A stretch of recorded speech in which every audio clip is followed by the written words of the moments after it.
এই ভিডিওতে আমরা যেটা জানব simple ANOVA analysis by using Excel, SPSS and R programming, that means R statistics. So আগের ভিডিওতে আমরা যেটা দেখানোর চেষ্টা করেছি কিভাবে সিম্পল ওয়েতে এই দুইটা software SPSS and R statistics কিভাবে ইনস্টল করতে হয়। প্রথম ভিডিওতে আমরা মোটামুটি ডেটা সংক্রান্ত ধারণা দেওয়ার চেষ্টা করেছি। সো এই ভিডিওতে এক্সেলের মাধ্যমে প্রথমে দেখাবো ডেটাগুলো কিভাবে অ্যানালাইসিস করতে হয়। দ্যাট মিনস আমরা ডেটার উপর বেস করে সেটা কি সিঙ্গেল ফ্যাক্টর নাকি টু ফ্যাক্টর অ্যানালাইসিসে যাব, সেটা নিয়ে আমরা দেখানোর চেষ্টা করেছি। Two factor, that means two independent variable. So আমরা চেক করতে যাচ্ছি two independent variable basically dependent ভেরিয়েবলের ওপর সিগনিফিক্যান্টলি ইফেক্ট কিনা সেটা আমরা চেক করতে যাব।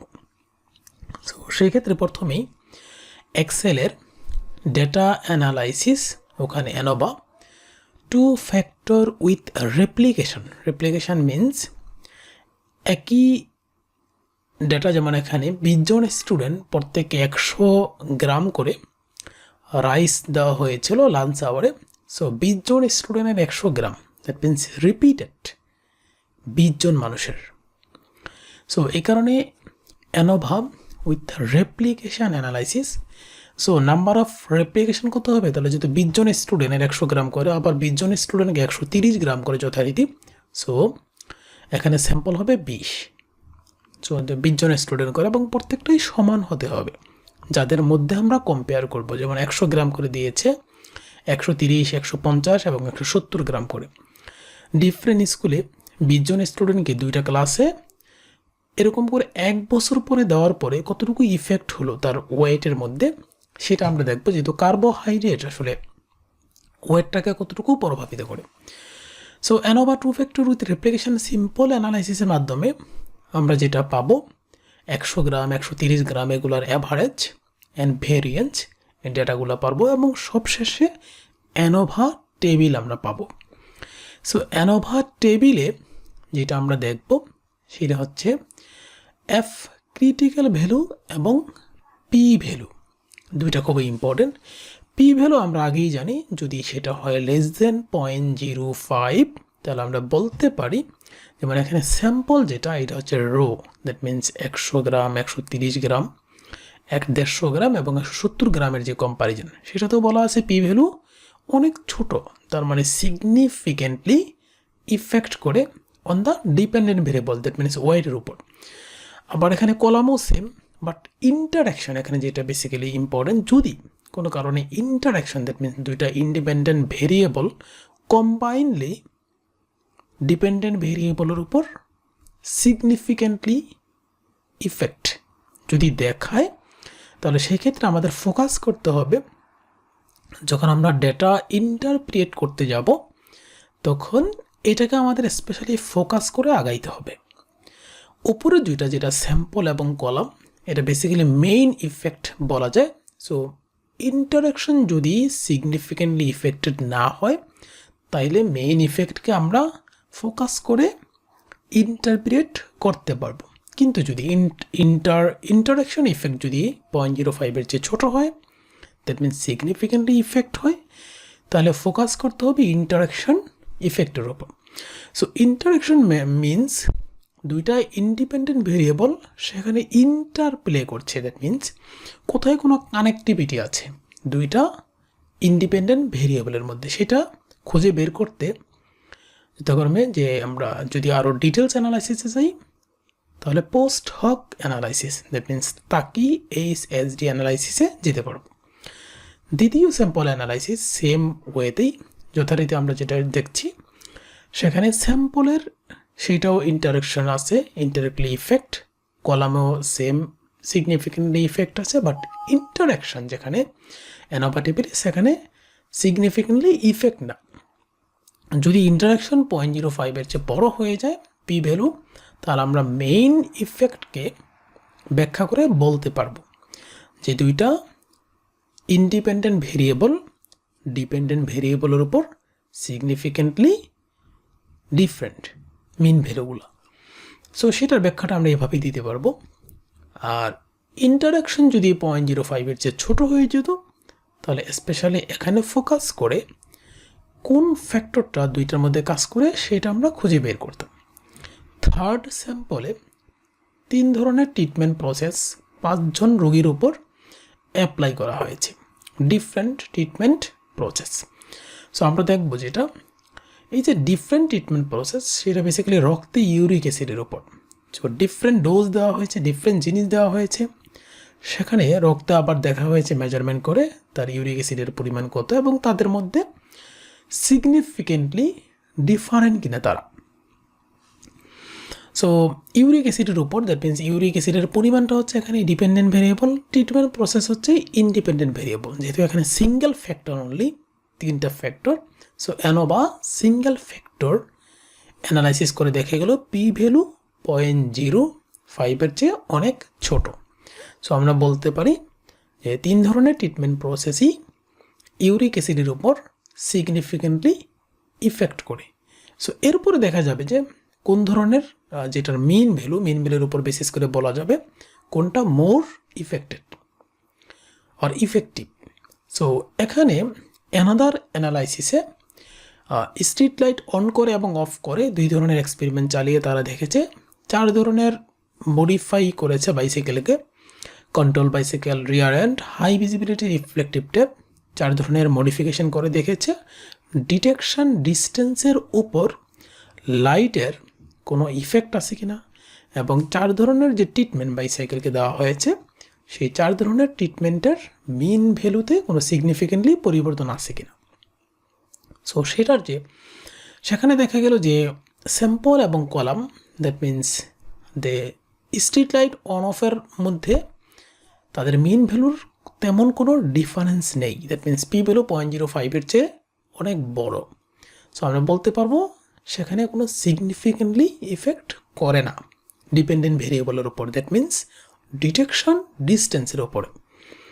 এরপরে কলামের ক্ষেত্রে আমরা বলতে পারবো যে 4 ধরনের ট্রিটমেন্ট যে আমরা দেখলাম বাইসাইকেলকে দেওয়া হয়েছে সেখানে মিন ভ্যালুতে কলাম ওয়াইজ তারা significantly different, that means treatment প্রসেসগুলো যে ডিফাইন করা হয়েছিল যে বেসিসে বা যে হাইপোথিসিসে সেটা ঠিক আছে, সেটা অ্যাকসেপ্টেবল। এবং ইন্টারেকশন এখানেও দেখা যায় 0.68, দ্যাট মিনস 0.05-এর চাইতেও বড়। তার মানে এখানে আমরা বলতে পারবো সেখানে কোনো ইন্টারেকশন ইফেক্টস নাই, that means street light on এবং অফ করলে 4 ধরনের ট্রিটমেন্টের ওপর তেমন একটা পার্থক্য আসে না। তার মানে সেখানে কোনো ইন্টারপেলে কাজ করছে না, 2টা ইন্ডিপেন্ডেন্ট ভেরিয়েবলের ওপর 2 ধরনের, একটা হচ্ছে স্ট্রিট লাইট আর একটা হচ্ছে ট্রিটমেন্ট প্রসেস। সো 2 ধরনের যে ফ্যাক্টর সেই ফ্যাক্টরের ওপর কোনো মাঝখানে ইন্টারপেলে বা মাঝখানে কোনো মিডিয়েটর কাজ করছে না বা কোনো রিলেশনশিপ এখানে নাই তাদের মধ্যে। সো এইভাবে এই ব্যাখ্যাগুলো দেওয়া যাবে এক্সেলের খুব সহজ অ্যানালাইসিস থেকে। সো এর পরের স্টেপে আমরা দেখব সেম অ্যানালাইসিসই যদি আমরা এসপিএসএস সফটওয়্যারের মাধ্যমে করতে চাই তাহলে সেখানে আমরা জানি যে 1 ওয়ে অ্যানোভা আছে, আবার মাল্টিভেরিয়েট বা ইউনিভেরিয়েন্ট যেটাকে ম্যানোভা বলে, মানে অ্যানোভা ম্যানোভা মানে মাল্টিভেরিয়েট অ্যানালাইসিস বা অ্যানোভা, ইউনিভেরিয়েট অ্যানালাইসিস যেটা। সো সেই ধরনের অ্যানালাইসিস দিয়ে আমরা দেখব যে সেম ডেটাকেই কীভাবে রিপ্রেজেন্ট করে অ্যানোভা টেবিল নিয়ে আসতে হয়। সো আমরা প্রথমে ওপেন করব সেই এসপিএসএস সফটওয়্যার যেটা আগে ইনস্টল আমরা দেখিয়েছি কীভাবে করতে হয়। সেখানে সিলেকশনে দিলাম যে আমার হচ্ছে এক্সেল ডাটা, আমি সরাসরি এক্সেল ডাটা এখানে ইনসার্ট করব। সো এই কারণে ফাইল টাইপটা আমরা আগে ডিফাইন করে নিয়েছি, কোথায় আমার ডেটা আছে আমি সেই ডাটাতে আমি যাচ্ছি এবং সেখান থেকে আমি ওপেন করব। সেখানে অনেকগুলো ডেটা আছে, তার মধ্যে কোনটা আমি চাচ্ছি সেটাই আমি ওপেন করব স্পেসিফিক সিলেক্ট করে দিয়ে। সো এখানে দুই ধরনের, একটা হচ্ছে ভেরিয়েবল আর একটা হচ্ছে মেইন। সো আমাকে ভেরিয়েবলকে ডিফাইন করে দিতে হবে প্রথমেই। সো আমি যাচ্ছি যে প্রথমে ভেরিয়েবলকে ডিফাইন করে দেওয়ার জন্য। সো নিউমেরাস দিব, নিউমেরিক্যাল ডাটা আমি ইনপুট দেবো এখানে, সেখানে আমি ডিফাইন করে দিব লেভেলগুলো, যে 100 গ্রাম, 130 গ্রাম, 150 গ্রাম, 170 গ্রাম, এগুলোর যে 4টা লেভেল, সেটা 1 2 3 4-এর মাধ্যমে আমি সেটাকে ডিফাইন করে দিব। এরপর আমি যথারীতি আমার মেইন এখানে চেঞ্জ করে আমি দেখব যে যথারীতি আমারটা চেঞ্জ হয় কিনা প্রপারলি। যেমন এখানে আমি ইনপুট দেব যেগুলো প্রথম 100 গ্রামেরটা 1, যে এখানে দেখাচ্ছে আর কি। আবার যদি অল্টারনেট করি, সো আমরা ইজিলি চেক করে দেখতে পারি যে আমার ইনপুট ঠিক আছে কিনা। সবগুলো ইনপুট দেওয়ার পরে এরপরে আমরা অ্যানালাইসিসে যাব। অ্যানালাইসিস যে উপরে টুলবারের মধ্যে আছে, সেখানে গিয়ে আমরা অ্যানালাইসিস শুরু করতে পারবো। সো আমরা আবার চেক করে নিতে পারি সাধারণত ক্যারেক্টার এবং নিউমেরিকের মধ্যে। সো আমরা এখন অ্যানোভা করব, যেটা এখানে আছে যে 1 ওয়ে অ্যানোভা। সো আবার যদি যাই মাল্টিভেরিয়েট, যেহেতু 2 factor, that means 2 independent variable.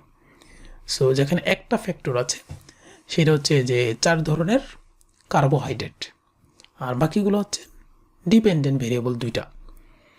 So দিয়ে আমরা যথারীতি বাম পাশে কিছু জিনিসকে ডিফাইন করে দেবো, যেমন পোস্ট হক করবো কিনা অপশনে, যে আমরা ওভারঅল অ্যানালাইসিসে করে ডেসক্রিপটিভ এবং হোমোজিনাস সেটা আমরা করে দিব ডিফাইন করে।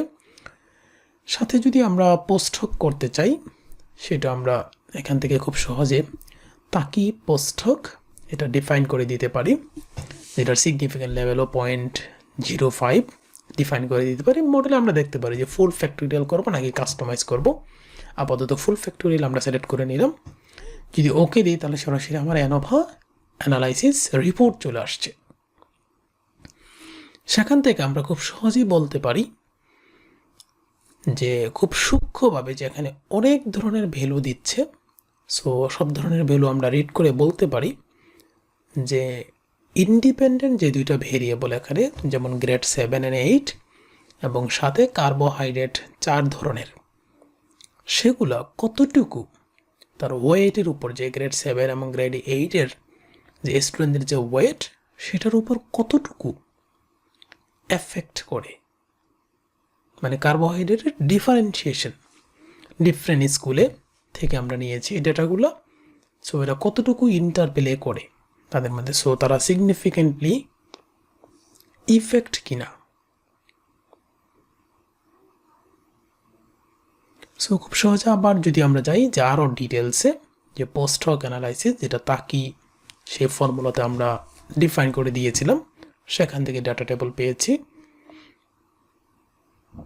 এরপর আবার নেক্সট অ্যানালাইসিস, যেটা সিম্পল আমরা এর আগে করেছিলাম factorial analysis, single factor.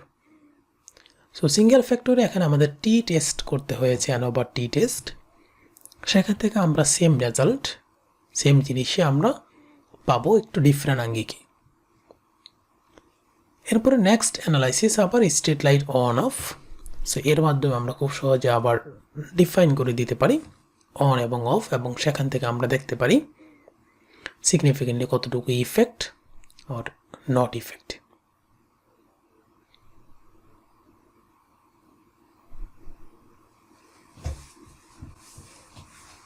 So again same ওয়েতে আমরা অ্যানালাইসিস দেখতে পারবো এবং রেজাল্ট দেখতে পারবো, এবং সেটার ডিটেলস আমরা এখান থেকে নিতে পারবো খুব সহজে আর কি। সো তারা সিগনিফিকেন্ট ইফেক্ট কিনা ডিপেন্ডেন্ট ভেরিয়েবলের উপর, সেটাও আমরা এখান থেকে পেয়ে যাব। এবার যদি সাধারণত আমরা যেতে চাই যে আর ল্যাঙ্গুয়েজের মাধ্যমে বা আর স্ট্যাটিস্টিক্সের মাধ্যমে, তাহলে প্রথমে এক্সেল ফাইলটাকে কনভার্ট করে সিএসভি ফাইলে নিতে হবে, এবং প্রত্যেকটা ডেটাকে, প্রত্যেক ধরনের ডেটার জন্য আলাদা আলাদা সিএসভি ফাইল ক্রিয়েট করতে হবে। সেখানে মাল্টিপল ডেটা থাকলেও হবে না। সো খুব সিম্পল ওয়েতে সিএসভি ফাইলকে কীভাবে রিড করাইতে হবে সেটাও এখানে দেখিয়েছি। সাথে স্ট্রাকচারটাকে কীভাবে দেখতে হবে, মানে পুরো আমার ডাটা টেবিলটাকে তিনি রিড করতে পারছেন কিনা এই ওয়েতে, সেটা আমরা খুব সহজে দেখতে পাচ্ছি। এই ডেটা টেবিল আমরা সাধারণত সিএসভি ফাইলের মাধ্যমে ইনপুট দিচ্ছি, এবং আর স্ট্যাটিস্টিক্সের একটা বেসিক নীতি হচ্ছে সে একই কলামের মধ্যে সমগ্র ডেটাকে 1 বাই 1 সাজিয়ে তারপরে অ্যানালাইসিসে যায়। সো সেটা সাজানোর মধ্যে আমাদের ওই সাজানোর সিস্টেম দিয়ে দিতে হবে। প্রথমে নেম, মানে কোন ধরনের নামের ভ্যালু কোনটা, সেটা একই কলামে পরপর নিচে সাজাবো প্রোগ্রামিংয়ের মাধ্যমে। আবার তাদের যে কারেসপন্ডিং ভ্যালুগুলো সেইটাও আমরা খুব সহজে পরপর দিয়ে যাব সেই সিস্টেমে।